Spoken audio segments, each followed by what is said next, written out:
Everybody. This is the Oregon State Marine Board work session for July 22nd, 2020. My name is Val Early, and I'm the current chair right now. I would like each of the board members to introduce themselves on Teams. We'll start with the forehead of Craig that we can see.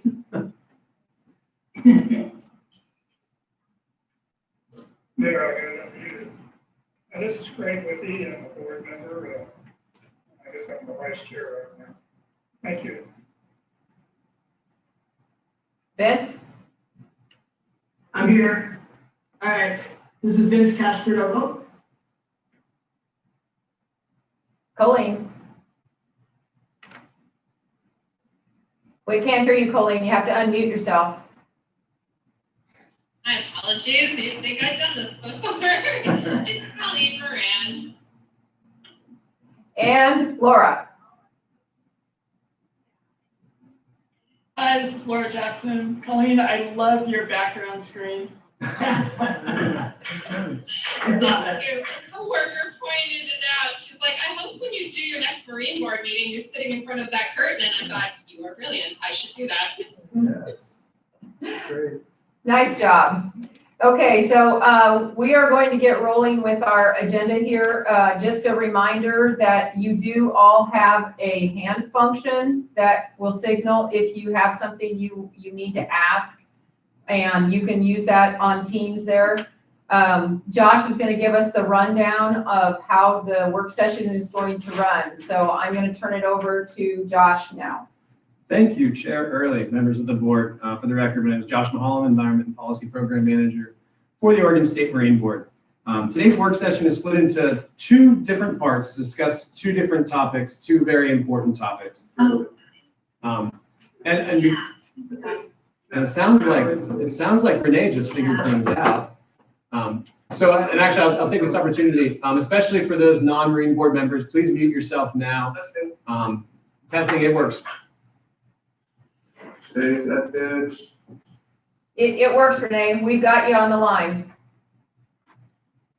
She doesn't hear us. Okay. Can you mute her, please, John? Or actions. Show meeting my settings. There's that and that. It's getting us here. We got a speaker. Perfect. All right. Okay. Hopefully that's the last technical difficulty. Okay. Anything? Hello? Hello? Speakers, blah, blah, blah. No, nothing there. Okay. I get it. All right, well, we're just gonna have to see if we can go back in. Okay.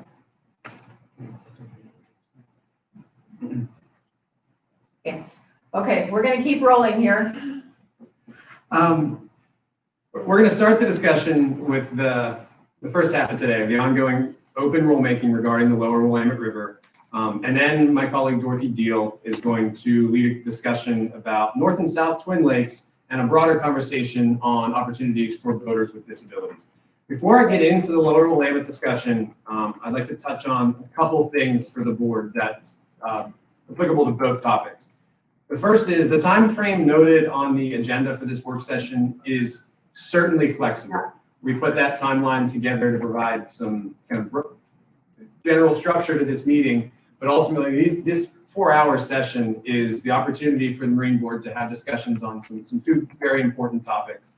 The time is ultimately to use as you see fit. So don't feel obligated to necessarily follow strictly the agenda that we've put forward. But I would also like to have roughly 2 hours for each topic.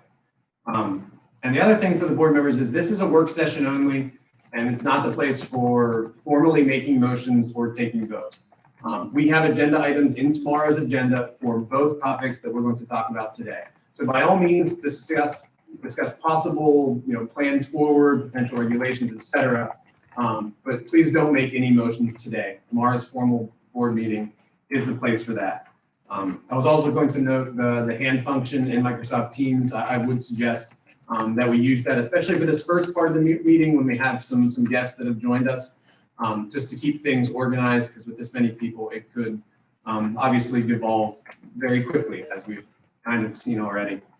Before I get into the lower Willamette stuff, are there any general questions just about the work session and then the next 4 hours in general? I cannot find the hand raising icon. I'm not sure, it doesn't show it on my screen, so I'm not sure what to do there. Vince, are you on a, Member Casanova, are you on a computer or your phone? I'm on a computer. If you move your mouse a little bit, there should be a small taskbar that appears in the middle of the screen that will have a hand on it. Is that? Yeah, I see that, and it does not. It has conversations, participant that does not have the hand raising function on mine. Three dots. Does it have 3 dots that would indicate there's more options? Yeah, I did that, and I see device setting, meeting details, Yeah, what do you into that? control screen, keyboard, and that's it. Then I would suggest just waving. And I will make sure that I see you, okay? Okay, If you have a question.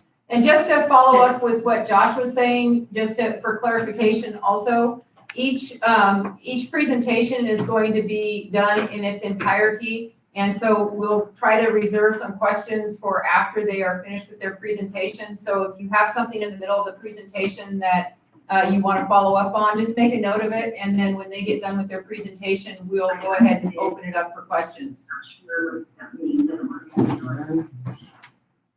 So if there's a way to They text. control when they're in.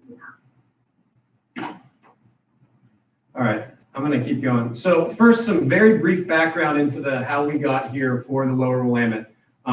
For you board members, this is in item H of the board book for tomorrow's meeting.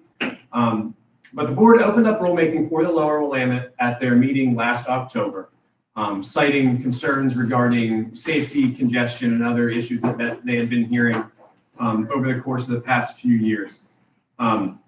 Staff worked with the Rule Advisory Committee to inform of the impacts of certain rules, and the board provided additional guidance to staff at the January meeting. Multiple concepts were brought to the board at the May meeting, and the board favored a concept that's found in item H of tomorrow's board book. This concept, very briefly, would extend the slow-no wake zone in the Holgate Channel to the entirety of the Holgate Channel, as well as create pass-through zones in which towed water sports are prohibited in the areas directly north and directly south of Ross Island.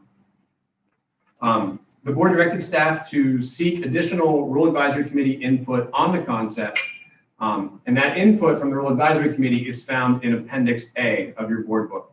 Additionally, other significant stakeholders, such as marinas, large landowners, and city officials, have also provided their suggestions for the board's consideration. They are in both Appendix A of the board book, as well as the supplemental information that I sent a week after that. And there's some letters from some of those interested folks. So very briefly summarize the input received the past couple months. The opinions are mixed. I would say some folks like the proposals as being a sensible, the current proposal as being a sensible solution, while others strongly disagree. There are those that believe that the current concept is way too restrictive, and there are others believe that the current concept does not go nearly far enough. Recently, the Portland Bureau of Planning and Sustainability has provided input into this discussion. They also had a hearing on river recreation in the South Reach that I sent to all the board members, and I hope you all got the chance to watch that session and the associated testimony. It was a very robust conversation regarding river recreation on the Willamette River in the Portland area. I'm happy to say that we have 2 Portland Bureau of Planning and Sustainability commissioners here with us today, Commissioners Hal and Roth, as well as a few other City of Portland staffers that are available to answer any questions that the Marine Board may have for those folks. We also have with us today several members of the Rule Advisory Committee that have asked to provide their input directly to you, the Marine Board members. So after the testimony provided by those members, as well as the people from the City of Portland, the board can use the rest of this work session as the board sees fit. For those of you outside of the Marine Board, please, I know I asked you before, I'll ask you again, please stay muted until called upon. And then after that, please mute yourself again. It's not to be rude or anything, just to keep some decorum and eliminate the outside noise. I imagine that after the initial testimony and input from the City of Portland officials, there will be some questions from the boards of the people that are on the line. So, please stay on the line so you're able to answer those questions. Before I turn this over to the folks from the city, is there anyone, specifically any board members, that have any questions regarding the format or the plan for the next couple hours?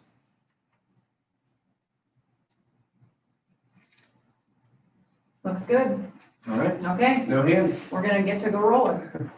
Awesome. We're a little ahead of schedule. That's great. So at this point, I'd like to turn it over to Commissioners Houck and Roth, as well as Portland Bureau of Environmental Services, to provide some context on the South Reach plan, to provide some context into the input that you have provided to the Marine Board up to this point, and really anything else that you'd like to share. So with that, take it away. Okay. Thank you, Mr. Mulholland, and good afternoon, Chair Early and members of the board. Can you hear me? Yes. Yeah, okay. 4-1. Thank you for the invitation to join your meeting today regarding this important topic. My name is Steph Rouse, and I am the Vice Chair of Portland's Planning and Sustainability Commission, or the PSC, as we like to call it. Our Chair, Eli Spivak, is away and unable to attend. Thankfully, my colleague Mike Houck is able to join today, as well as city staff from the Bureaus of Planning and Sustainability, Environmental Services, and Parks and Recreation. We also understand you have received communication from other bureaus, including the Fire Bureau, on this topic. We have provided you letters dated April 28th and more recently July 8th with the PSC's recommendation as part of the city planning effort, which is called River Plan South Reach. The plan is actually holding my laptop up as we speak. I'd like to kick off this part of the conversation by sharing a bit of background about the plan and then a little context about the PSC's charge as a body before handing it over to Mike. The River Plan South Reach is a 20-year plan that updates the Willamette Greenway Plan pursuant to statewide planning goal 15 for the city's southern section of the Willamette Riverfront area. Key attributes of this section are watershed health and resilience, recreation, and riverfront communities. The plan has been developed over a 2-year period with staff holding 63 meetings and events where 960 participants provided input to city planners. A first public hearing on the proposed draft plan was held on February 25th earlier this year, where 64 people testified. We heard from 930 people who provided oral and written testimony at a June 23rd public hearing on river recreation in the River Plan South Reach. And I loved Mr. Mulholland's statement that it is robust. It was similarly robust. The July 8th transmittal provides background information to you and results from a June 23rd PSC public hearing. We hope all the public input, I understand that you have received that, as well as a link to our deliberations that day, and it informs your decision-making on voting rules in the Portland area. The PSC is a voluntary, just a little bit about us, the PSC is a voluntary commission that makes recommendations to Portland City Council on plans after holding public hearings and deliberating. Our mission is to ensure that city plans are consistent with and implement the 2035 comprehensive plan and the climate action plan. A little bit about the climate action plan. The 2015 climate action plan calls for an 80% reduction of local carbon emissions by 2050. This means transitioning away from fossil fuels, including transportation modes, and encouraging no and low emission modes. The 2035 comprehensive plan also calls on us to recognize the city's impact on global climate change, as well as opportunities to reduce carbon emissions. The 2035 comprehensive plan is, as the name implies, comprehensive. Chapter 7 focuses on environment and watershed health. 2 goals to remain to our conversation today are the following. 1, recognizing the economic, health, cultural, and intrinsic values of nature and the importance of community stewardship. And 2, preserving natural resources and the beneficial functions and services they provide. So with that, I'd love to have my PSC colleague Mike Hauk share with you the PSC's recommendation that resulted from that June 23rd public hearing. It is based on an earlier recommendation the PS sent to you in April that calls for a slow no wait zone for a more significant stretch of the Willamette River in Portland. With that, Mike, and I'll mute all that. Thanks, Steph. Good afternoon, board members. Can you hear me? Yes. I want to echo Steph and thanking you for having us here for your meeting. Having spent 10 years on the Planning and Sustainability Commission, I can assure you I'm fully aware of the time commitment you all made and the work required to adopt sound public policy recommendations. You're to be admired for your commitment. And full disclosure, I own a 25-foot motorized boat and kayak, both of which I use to fly the entire lower Willamette River, which is a great recreational and ecological importance. There are federally listed threatened and endangered fish species in the Willamette who rely upon shallow water habitat areas for feeding and resting, and cold water refugia for survival. This reach also has one of the only populations of Pacific lamprey abundant enough to support tribal harvest. The South Reach is also a very special place in Portland for its large amount of publicly owned parks and natural areas, including the regionally significant Oaks Bottom Wildlife Refuge, Ross Island, Holgate Channel Ecological Complex. We heard, as you heard in Steph's presentation, from over 30 people at the hearing, and there was a mix of testimony. What resonated with the PSC were concerns about boating conflicts, accidents in the South Reach area due to the effects of motorboats, including wake-producing boats, and these effects on the environment. After reading the testimony and hearing all the oral testimony, I offered an amendment to the River Plan South Reach Draft Plan that is an action item in the plan. It reads, as an action item, ongoing, the city of Portland should address river recreational safety and ecological health of the river and petition the Oregon State Marine Board to establish a slow no-wake zone between the Hawthorne and Selwood bridges and at Powers Marine Park and Elk Rock Island. The amendment was unanimously adopted by the PSC and formally added the proposed work plan for the River Plan South Reach. What I'd like to do is share our rationale for having made that recommendation. We heard from 3 city bureaus, the Bureau of Planning and Sustainability, the Bureau of Environmental Services and Parks, which supported and expanded slow no-wake zone. The National Marine Fisheries Service, which I know has communicated with you regarding their concerns on impacts on threatened and endangered species. They stated in their letter, we expect that wake ports are likely to have a significant adverse impact on those listed species and their critical habitats. And I know that they followed up with a very significant amount of supplemental materials following that initial input.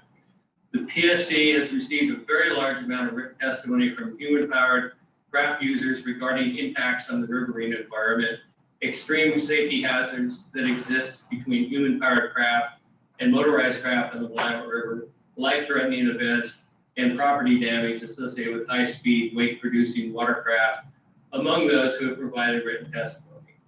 The Bureau of Environmental Services provided additional data beyond that we've received from the National Marine Fisheries Service on shallow water habitat, cold water refugia, and negative impacts of wake-producing boats on the riverine environment.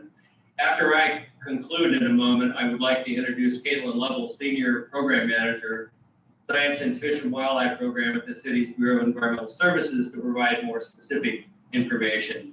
As Steph noted, we, as the PSC, have responsibility for addressing all the statewide land use planning goals, but we're also we also have responsibility for addressing issues of sustainability. We feel the expansion of the slow no-wake zone addresses equitable access to the river, in that an increased sense of safety will encourage more people, including those of limited means, to recreate in non-polluting low-carbon modes, including kayaking, canoeing, stand-up paddling, and swimming. While we received testimony urging us to expand the slow no-wake zone to a much longer reach of the Willamette River, we focused our recommendation on a limited reach of the river where the greatest number and density of conflicts exist in downtown between the Hawthorne and Selwood bridges. There is significant interest among those who have sent in written testimony to expand the zone from the Selwood Bridge to Elk Rock Island. There are 30 miles of river between the confluence with the Columbia and actually 27 miles, I think, and Oregon City Falls. The PSC felt that targeting this limited reach of the Willamette where natural resource impacts and safety were most highly impacted and exhibits the highest level of conflict was the appropriate action for us to take. The slow no-wake zone does not exclude motorized crafts. Motorized craft have access to the entire river. They simply have to slow down to eliminate their wake. Suggestions that a slow no-wake zone be seasonal or even change during the day or days, the hours of the day or days of the week, we don't feel would be enforceable. The recommended slow no-wake between the two city bridges will make it much easier to educate river users and easier to enforce. The city of Portland, finally, has made significant investments and have plans for additional investments in restoration of fish and wildlife habitat throughout the South Reach and recreational opportunities. Again, Ms. Lovell will highlight those investments, which include a $1.4 billion for the combined sewer overflow project and more than $19 million in completed restoration projects at Oaks Bottom and South Waterfront alone. Another $35 million in restoration recreational investments are in the planning stage. Additionally, significant private investments have been made on the environmental remediation, including Zydel's Industries capping of contaminated sediments, which prompted them to submit a letter to the Marine Board supporting our recommendation for a slow no-wake zone. So I'd like to end my comments and the rationale we use for coming up with our amendment to the Southeast Plan to introduce Katelyn Lovell, who is a regulatory strategy and remediation supervisor for the Bureau of Environmental Services. Her bureau leads in efforts to protect endangered and threatened species and their habitats and environmental restoration. Katelyn, take it over. Thank you. Thank you, commissioners.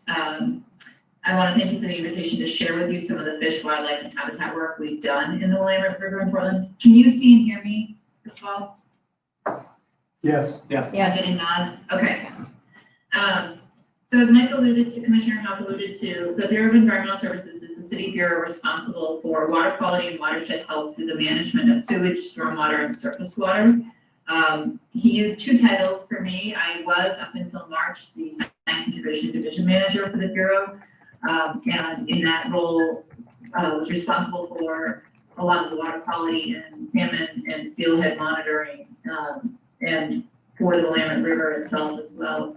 And then in my new role is the Regulatory Strategy and Remediation Manager. I oversee the city's compliance with the Clean Water Act, the Endangered Species Act, and the Portland Harbor Superfund cleanup.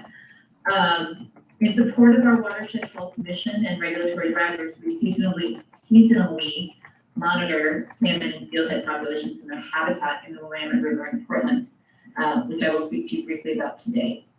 As Commissioner Houck mentioned, our Bureau invested $1.4 billion to prevent sewer overflows in the Willamette River, which has made the river safer for all forms of recreation. However, the river is still not healthy for fish, and it is designated as an impaired water body by DEQ. Specifically, I'm going to get into a little bit of the details here.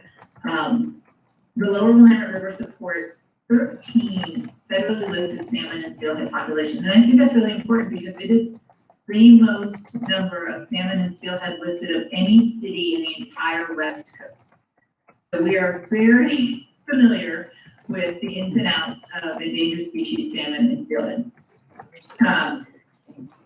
It also supports, and I think this is critical too, as Mike alluded to, one of the lost tribally harvestable populations of Pacific lamprey. They are not protected under the Endangered Species Act, but we almost treat them as if they are because of their cultural significance.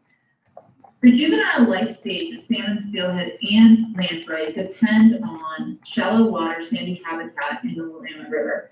And due to centuries of dredging, development, and river alterations, this is actually one of the rarest aquatic habitats in the city of Portland. Historically, 80% of the lower Willamette River was considered shallow sandy habitat, and today it is less than 20%. BES works closely with BPS to ensure that further development, including docks and boat ramps along the Willamette River, avoid, minimize, and ultimately mitigate for impacts to these species. In evaluating the impacts, mitigation, and restoration, BES relies on the scientific studies, and we're very familiar with the peer-reviewed scientific studies provided to the OSMB by National Marine Fisheries Service.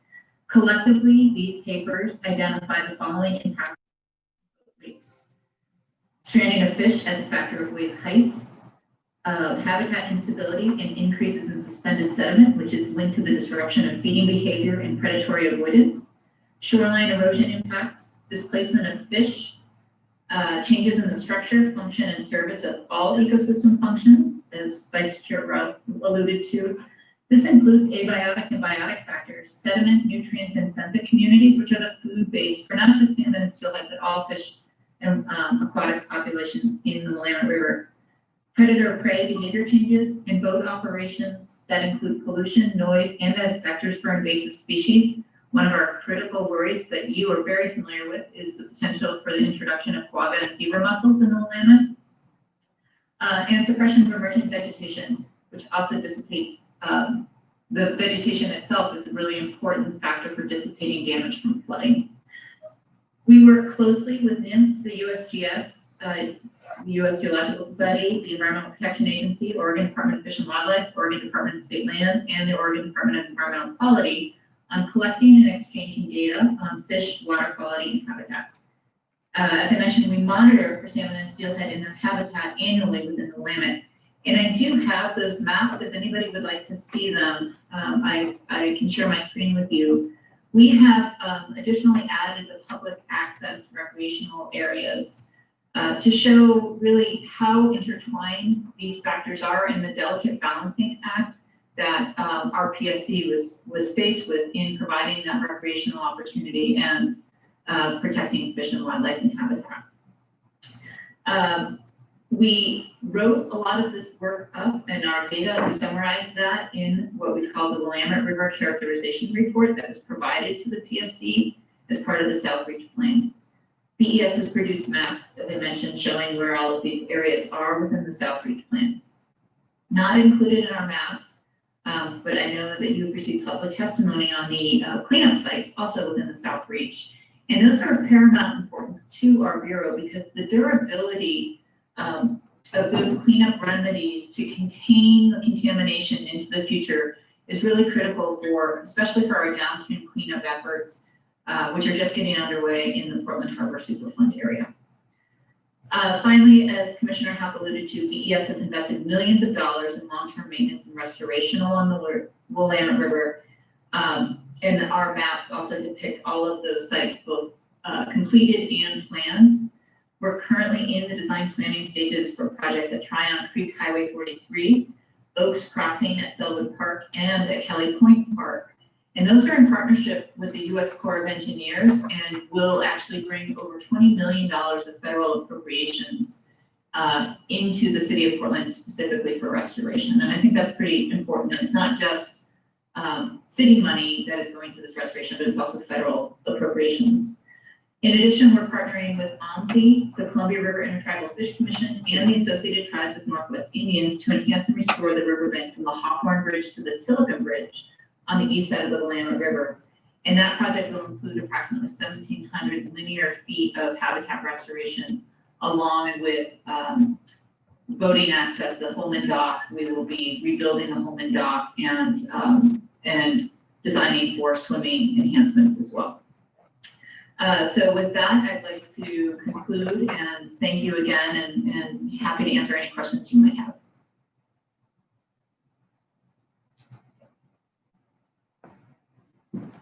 At the conclusion. Okay, so since that's the conclusion, do any of the board members have any questions for the team that has done this presentation right now?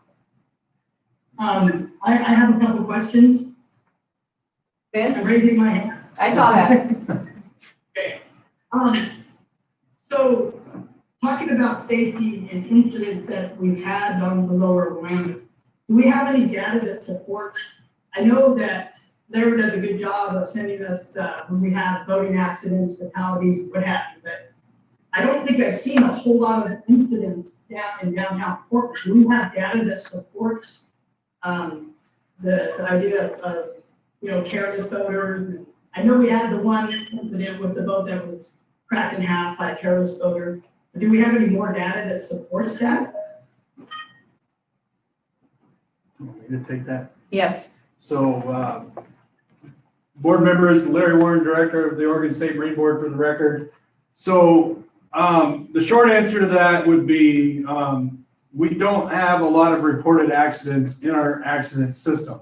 But with that said, we've never believed that our database captures all the incidences out there. So it does make it a struggle to think about that, because I know, and they'll probably talk about it later on when they're off the dragon boats and the crew boats and all those different communities, they can all speak really eloquently about the number of incidents and accidents and near misses and all those things.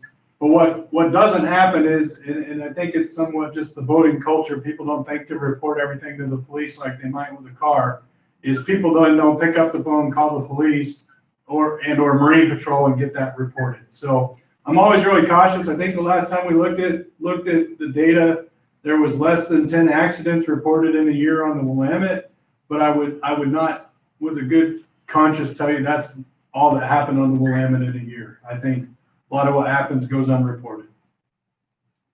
So would Portland Fire and River Patrol have that data at all, or is that? And just want to see is there a clear problem that supports, the theory that there's a lot of incidents, the safety issue? That's kind of what I'd like to know, where the data supports that. I'm going to, if Chair Early's okay, ask if Randy can come off mute and see if he's got a way. Randy, are you there? And can you come off mute and offer some insight into what Multnomah County, for instance, might know or not know about some of that?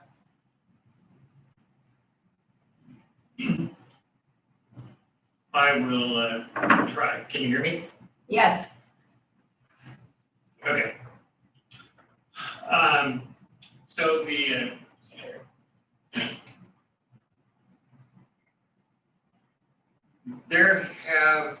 I think certainly, so the question again, let me summarize the question again, several things going on, is trends or related information to boating accidents, boating incidents on this section of the Lima River, specifically to downtown Portland or below Willamette Falls or where?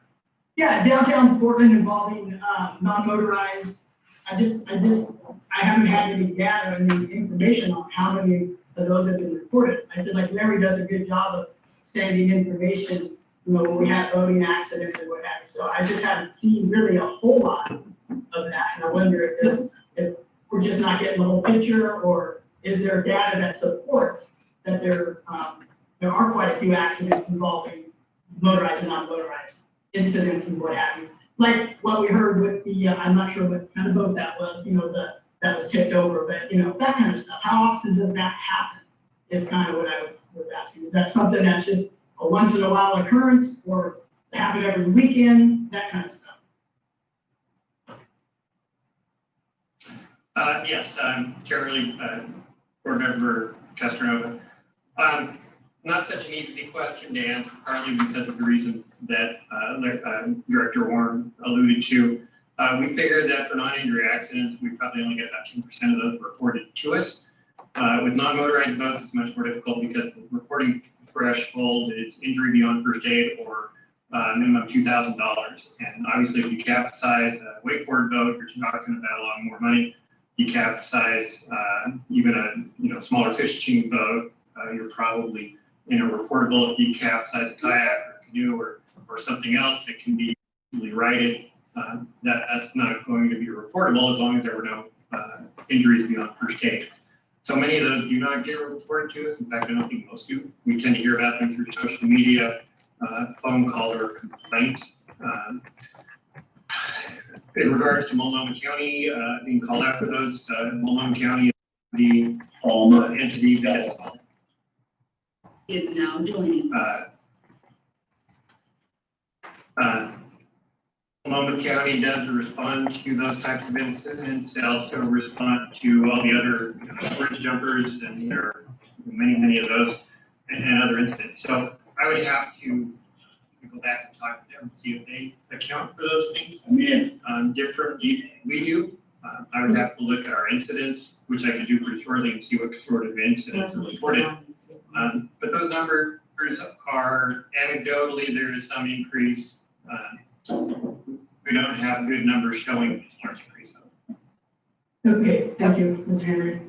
Okay, so we have several people with their hands up, and I believe that Craig, you were next.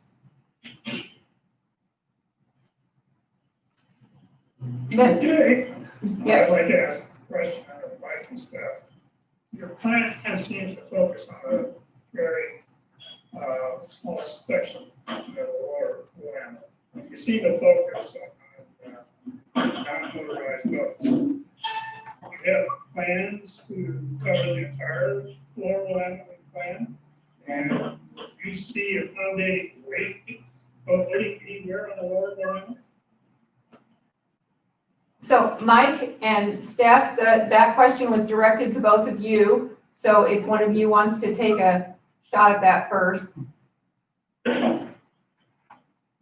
Well, I'll jump in here. The city of Portland only has jurisdiction within the city limits, so we have no authority whatsoever on the entire Portland River. So basically, the South Reach plan that we took testimony on was actually from just upstream of South Waterfront to Elk Rock Island. Okay. Steph, Ralph, did you want to add anything to what Member Withy was asking about?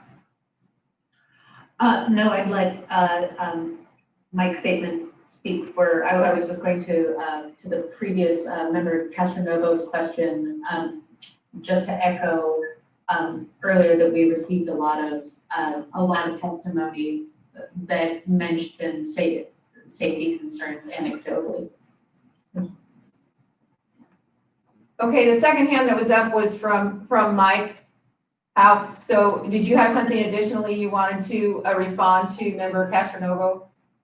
Actually, I had some suggested additional information. I don't know, Katelyn, if you have the maps that are pretty impressive visual to illustrate the investments that the city has made, as well as the habitat issues. Are those maps made available to Josh? I did not send them to Josh because I was having such email problems. I was lucky to even do what I could do, but I can certainly share them right now, if that's okay, Josh, if I can share my screen. We'd And rather provide them to the email. commissioners. Would you be able to email those to me, and then directly after this work session, I'll distribute them to the board members for their consideration before their meeting tomorrow? I can try. If you don't get them from me, I will have my staff people send them to Sally or to the commissioners to send to you. My email, unfortunately, is imploded. So, do you want me to show them now, though, on the screen, or no? I would refrain from it just because it's not, I think it's gonna be too hard for everyone to see. Okay. Yeah, thank you. Well, yeah, we would rather receive those by email. If there's any possible way for you to send those, we'd be grateful for that.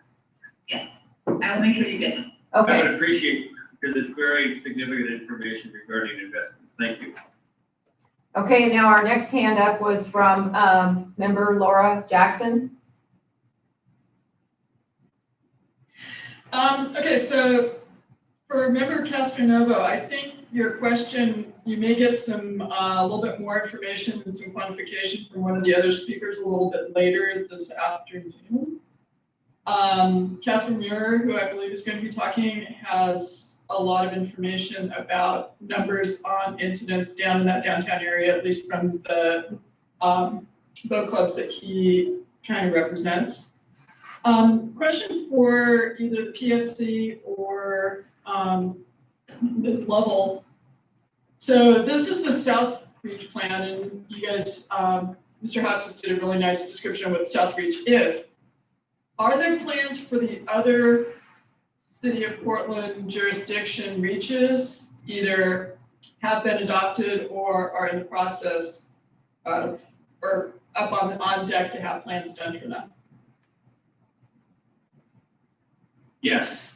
Okay, There is a plan for the central reach, which includes downtown and ends at South Waterfront.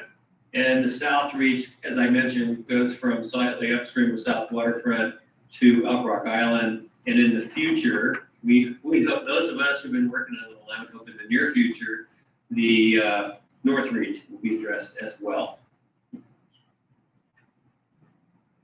great, thank you. Great, thank you. So if, I think they can turn off their hand unless they have additional questions. So, Member Withy, did you have an additional question? Your hand is still up. Yeah, I want to follow up. Thank you. Mike, did you see a place along the river where, employee be accommodated, and possibly enhanced so they have an opportunity?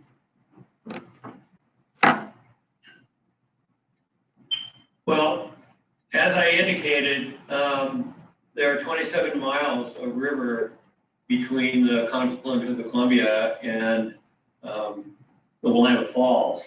And it seems to me that there certainly would be areas where, and I think there's a coalition that's actually recommended some areas. I am concerned about there have been proposals to concentrate that kind of activity in the North Reach on the Willamette in Portland. And that is the area of Superfund and the area where there will be, and Katelyn can weigh in here, with additional restoration projects. So the fact that that happens to be an industrial area does not negate the potential for important habitat restoration opportunities for salmonids in particular. But that lower area may be, and I'm not an expert, so I'm just giving you asked my personal opinion that I'm giving. So I think there may be areas that that kind of activity might be more appropriate. Katelyn, do you want to weigh in on the North Reach? Because some people have suggested that area. And I would, in my conversations with our Portland Harbor manager for the cleanup there, it's my understanding that EPA will actually be directing what kind of voting can happen and what zones will go in place there as a way to ensure institutional controls to protect the cleanup sites. So that we're kind of waiting for the feds to signal what their direction will be. So I have a follow-up question. Okay, go ahead. Member Castronova. So it seems like, and again, maybe I'm misunderstanding, it sounds like there's all these different plans to constrict voters. And I think my biggest concern with talking to a lot of the constituents down Portland, including the concerns of Portland Fire and Rescue, is as you guys, as we close down these sections of the river, we got to be very careful that we're going to cause safety issues in different parts of the river when everybody's congested. And I think that's our biggest concern is as you start shutting down more and more of this river, then these voters, whether it be, water sports or whatever, are going to be concentrated in smaller areas, and then different plans come up, more parts of the river shut down. And so that's really, I think we set a dangerous precedent when we start shutting down these parts of the river. And we're excluding a pretty big user group and favoring another user group over that. And I think that's a dangerous precedent to set. So that would be my concern with talking to people downtown Portland. So how would you guys address that? Well, first of all, I would address it by saying, this is Mike Howe, thank you. I would address it by saying, again, repeating there are 27 miles of river on the lower Willamette, and I believe there are plenty of opportunities to share the river. We're not about shutting down the river. And in fact, we're not the Planning and Sustainability Commission is not about acting negatively toward motorized craft. We're looking to address issues of safety, and I can tell you from a personal experience, I've been swamped numerous times by high-speed weight-producing boats. I've seen people, and in fact, somebody did refer, I think, to the fact that a boat was sliced in two by a boat towing water skiers. There are very real safety issues that we considered, and what the Marine Board, and correct me if I'm wrong, does not consider, or certainly doesn't place as much emphasis on, are the ecological impacts that Katelyn did a really excellent job of outlining. So we did not target any particular group. We listened to everybody who testified and came up with what we thought was a very modest, conservative recommendation. And the safety, by the way, that you mentioned the Fire Bureau, I know that there are exemptions for safety reasons, and we certainly would support, and in fact, I think during the original Holgate Channel discussion, there was a safety issue raised by the rowers with their safety boat that accompanied it. I think they were granted an exemption. So we understand that there are safety issues that need to be addressed. The reason I'm asking, I'm hearing that Rich Chapman from the Fire and Rescue is asking to address some concerns about your statement, Mr. Hunt. And so I don't know if there's a way he can join, but they're concerned with the zones and would like to join the conversation. I'm not sure how that works. Yeah, I'm gonna let Josh answer this here. So I've heard very recently, within the last hour or so, from Mr. Chapman, and I directed him, Member Casanova, to send a statement from the department to me so I can distribute it at the end of this meeting. And he has indicated that he will be doing so. So there's no way to interject into this meeting in the middle of it, but you will hear from them by the end of the day today. Okay, thank you for that. I appreciate that. And I just want to make sure we'll need to get that posted for, I'd like, since the board is considering this issue tomorrow, I want to make sure that's out for public so everybody can see it. We will get it posted on the website at least before I leave the office today. I can say that. Are there any additional questions? Okay, I think we're gonna probably wrap up the Portland South Reach portion of our meeting and move on to our next part. I'd like to take the opportunity to thank the commissioners, Steph Routh and Mike Hope, as well as Katelyn Lovell from the Portland Bureau of Environmental Services for joining us today. And if we have additional questions, we'll certainly reach out through Josh to get those answered. So we're going to move on now to the invited testimony, and I'm going to turn this back over to Josh. Sure. Thank you, Chair Early. Because you indicated that you'd like to present, the first people that I have on here are Renee Morgan, Castor Muir, and Willie Levinson. And before we start these, I've told you all, to stay within 5 minutes per person. So I'm not going to sit here with a stopwatch, but I might. Chair Early might. So please respect the time limits. I mean, the board is going to have a conversation about all of this at the end of this meeting. So please respect the time limits that I gave you. And with that, Renee, Casper, Willie, please go ahead.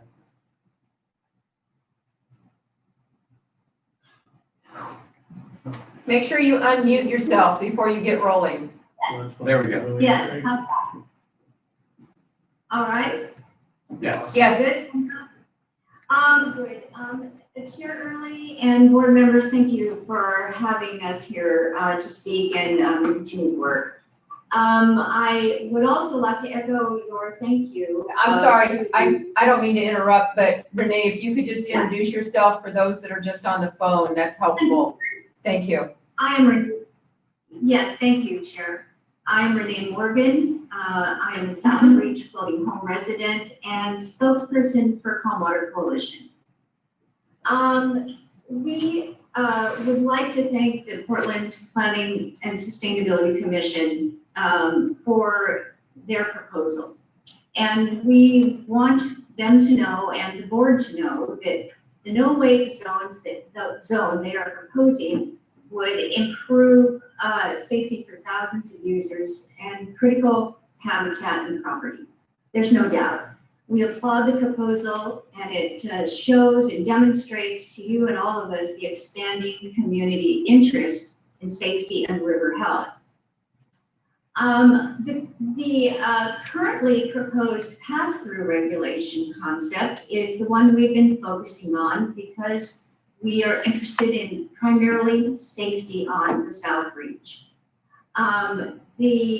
Considering the number of boaters that are on the South Reach is such a wide range of users, we recognize there are many craft that pose at most a negligible safety and wake risk to human-powered watercraft and floating structures. And that's why we arrived at the pass-through concept in the beginning. We were trying to develop a compromise between all of the different users. The pass-through was endorsed by the board, and we believe that this concept, with submitted revisions that we've made, may be the most preferable and least restrictive regulation.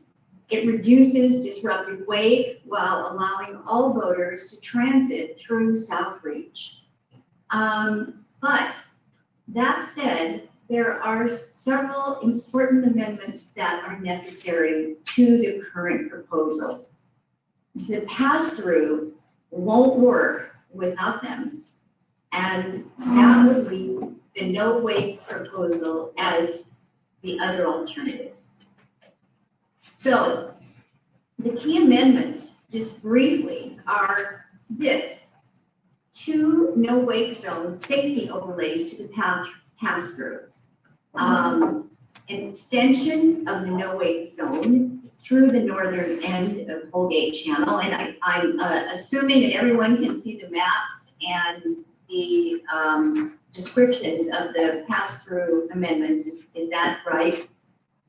Yes, you sent those, yes, they were provided to the board earlier today. So I think that most everybody has gotten them, although it was kind of late to receive them. But Okay. yeah, but good. I we need to keep moving along. didn't want to take time going through the entire thing because you can read those. Yes. But the 2 no-wake safety overlays are for crossing the river by several thousand boaters. An extension to the no-wake zone through the northern end of Holgate Channel, so just an extension basically to the tip of the island. An extension of the pass-through zone from Ross Island Bridge to Willamette Park.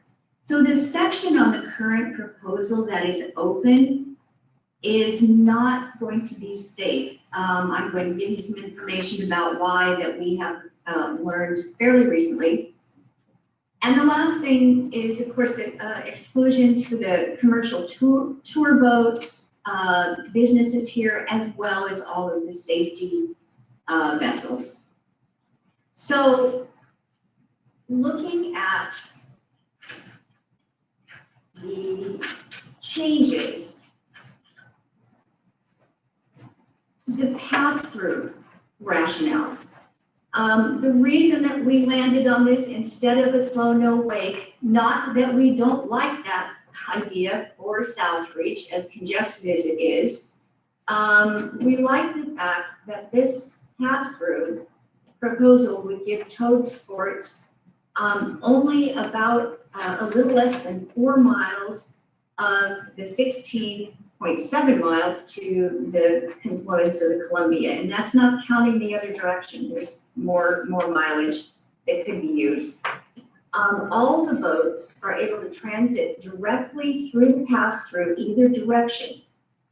A no-wake zone at the Willamette ramp would provide a safe crossing for the 2,000 human-powered boaters who regularly cross from River Place Marina and Holden Dock. And the no-wake zone between the Hawthorne Bridge and the Markham Bridge protects another 1,000 paddlers who regularly transit across the river from Holgate Channel. So those are the reasons that we like the pass-through option with overlays of some slow, no wait sections. The next and probably one of the most important requirements or amendments for this plan would be no ballast.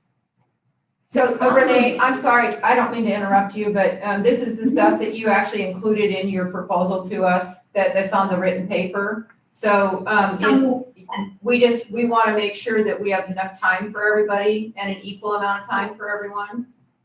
Yep, I'm actually just about done here. Okay, Yeah, I'm just, so in case they haven't seen it, or have questions, just want to go over the basic topics. The no ballast requirement, makes it so that, we don't experience the wake, because even when they're not towing or surfing, these kinds of boats, create these wakes, and they disrupt everything. So it would be important for them to do that. Additionally, turning off WEDs, wake shapers, also helps to reduce those wakes.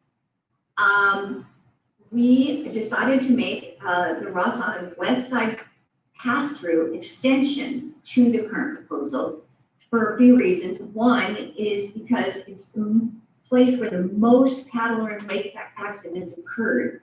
And I wanted to point out, just also in reference to the earlier question, the problem, Member Castronova, is that so many times these boaters are capsized or swamped.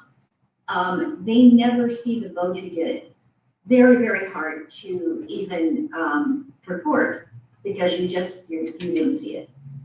So these, the sailing clubs that are along this area number about 500 sailing students during the boating season. They range in age from 5 to 17. There's 17 high schools. There are also programs for underserved youth through the Metropolitan Family Services and so forth. These kinds of boaters are inexperienced. And you can go down there anytime on the weekends and even during the week and see the complete section of that river covered with sailboats from shore to shore. And the motorboats just have to weed their way through them. It's a very risky situation. So that concludes our reasons for the pass-through. We want to encourage you to look at slow no wake zones as a possibility too. And now I would like to ask Casper to come and tell you a few more things. Thank you so much. 5 minutes left. 7 minutes. Hello, everybody. My name is Casper Moore. I'm a past president of Wasabi Paddling Club and a current board member of the Portland Boathouse. I'd like to Carolyn and board members and staff. I would like to thank all of you for your efforts to restore safety for everyone on the river and to protect the environment and fish habitat on the Willamette. And I appreciate the opportunity to testify. And I also have lots of information for the question that Member Castronova raised. We do have a lot of documentation, and we have supplied quite a bit of that, but we would be glad to do it again, including pictures of accidents that have happened.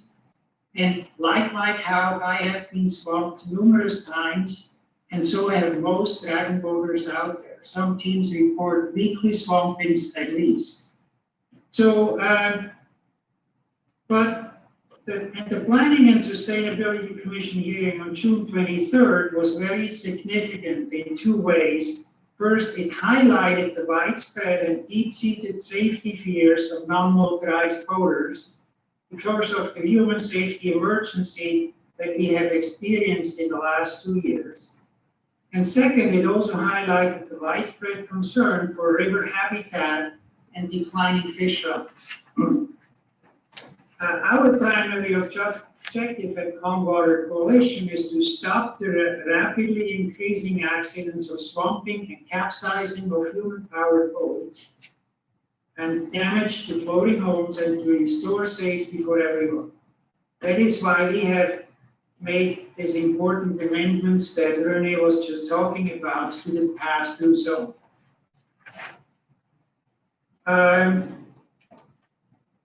And we hope that this most recent proposal also helps with, is a big step towards improving environmental concerns. But one key element for that is the enforcement of the rules, and that has not happened in the last 2 years.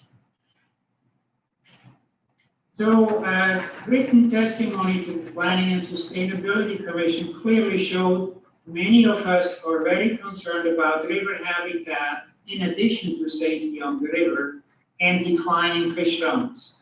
We are very grateful for the city bureaus and PSC for bringing these issues to the forefront with their letters to the Marine Board. We realize that the city proposed no-wake zone will similarly achieve our safety goals for human-powered boaters, swimmers, and floating home residents. It would put more restrictions on the motorboat community, but it might be a bigger step towards improving the destruction of river habitat and fish runs. So we hope for improved safety for everyone on the river in 2021, and that resolving environmental concerns are also remaining as key objectives for the board. Now, with regards to coming back to the question that Member Castellanovo has raised, if I may take 2 minutes to respond to that. David Bishop, Senior Planner at the Portland Bureau of Planning and Sustainability, presented a staff summary of the written testimony.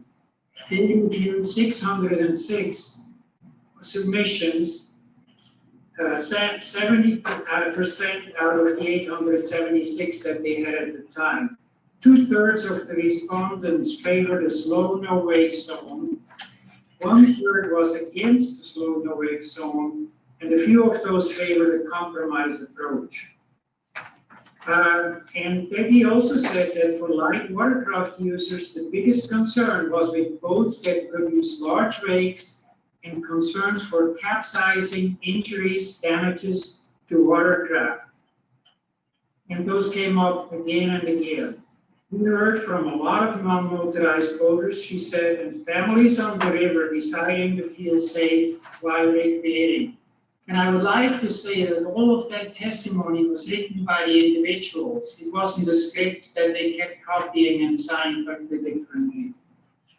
So that's what I have for you today. I would like to say thank you for your time and consideration of our proposal and for your efforts to make the lower Willamette River a safer and better river for everyone.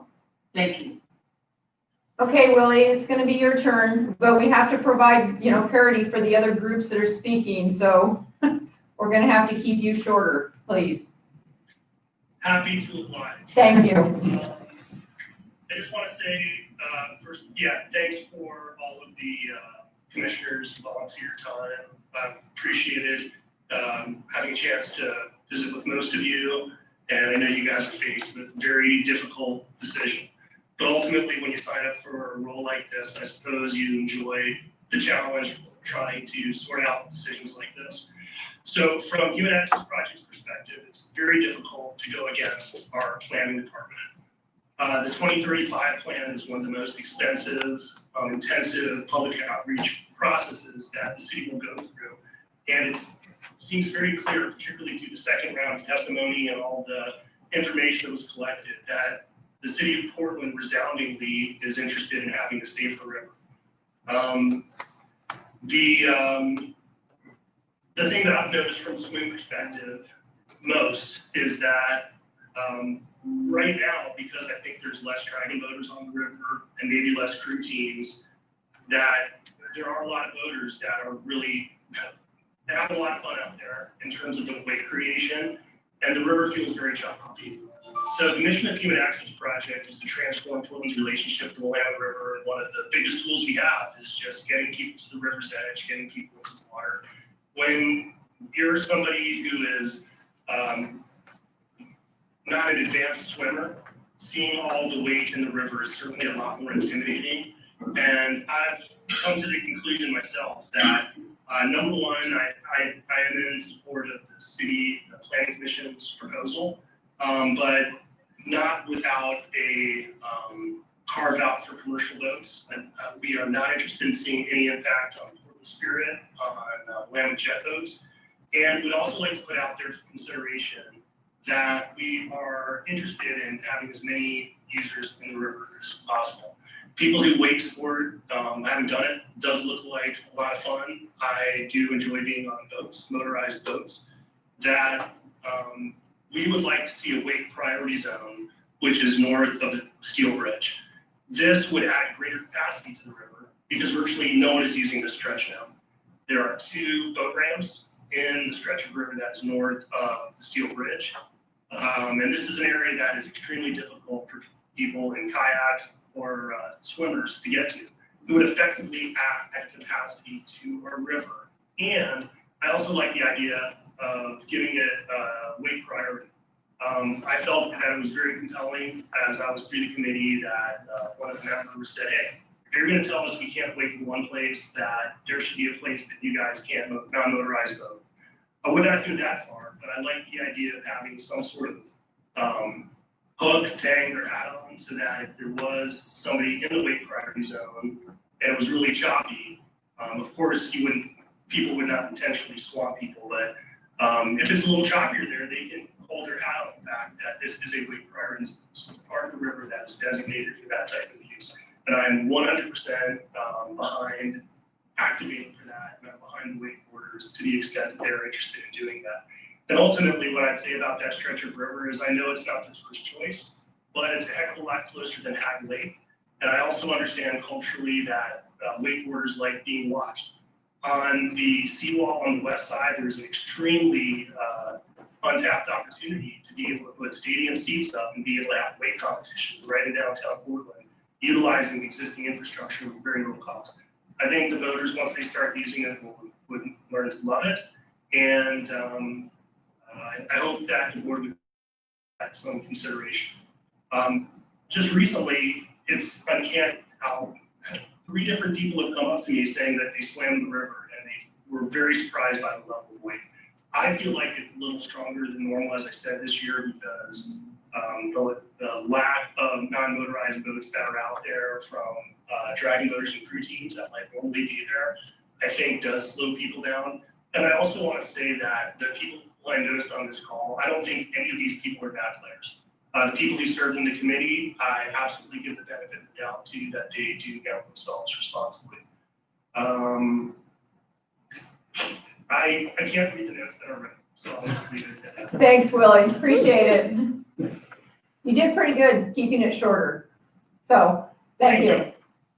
Okay, so next up we have Palmer Kellum.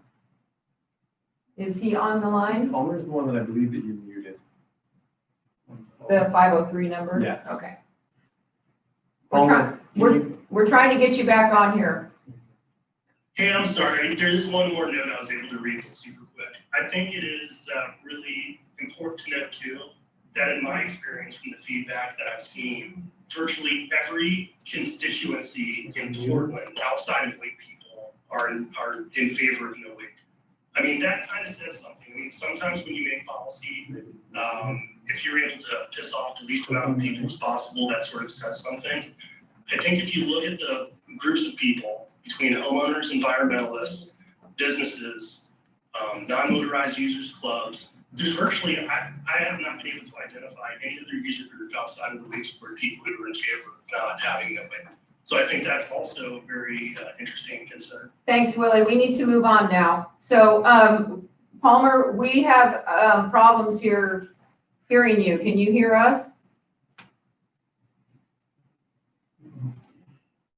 We're going to come back to you then. So Josh is going to work on that and we're going to come back to you. Paige, are you on the line? Paige Stoyer? I am, yeah. Can Great, you hear me? yes. Okay. I think I know most people on this call, but I'll kind of reintroduce myself. Thank you for having us all here. I'm happy to get the chance to talk directly to all of you on the board, and I thank you for taking this time to address the Lower River. I spend about 250 hours voting in this area every year, and as a single mom who takes my kids out, I have seen safety issues kind of across the board the last few years and got involved to see what I could do about reducing user conflict, bringing different groups together. I grew up paddling, I rode crew in high school, so I experienced all of it and support all the activities on the river. So I started the Willamette River Community Coalition to bring these different groups together. We have done things like reaching out to the Dragon Boat groups and volunteering for their festival last year. They're a great part of the Portland River community. And we've been trying to bring different groups together to find fact-based and effective safety measures that will address everybody's concerns. Unfortunately, a lot of the groups we were trying to work with, kind of decided